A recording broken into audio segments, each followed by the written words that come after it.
Magandang araw sa inyong lahat. Ako nga pala si Rimar Soriano. Ngayong araw ay naisipan ko magsimba.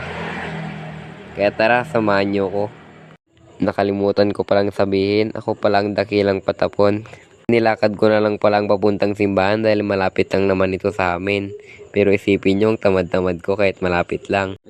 Pagpasok ko pala ng simbahan, nadaanan ko yung no pets allowed. Nako, feeling ko bawal ako doon. Pero sige na nga, papasok na lang ako, try lang naman eh. Pasok ko nga pala ng simbahan ay hindi na ako nag-video kasi sabi ng guard bawal daw. Pagtapos ko nga pala magsimba ay dumiretso na akong likod.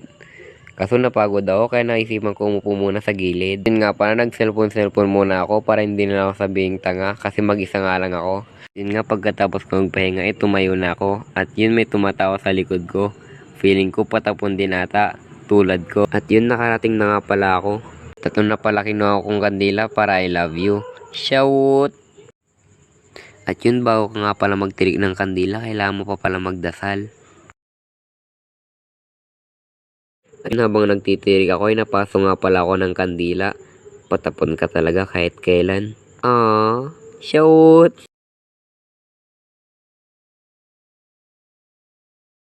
Magtirik ng kandila ay uwi na sana ako.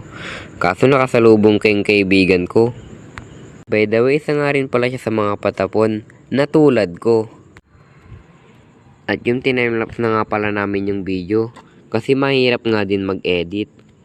Bala na nga kayo dyan. Shout!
Yun pagkatapos nga namin gumala ay umuwi na kami.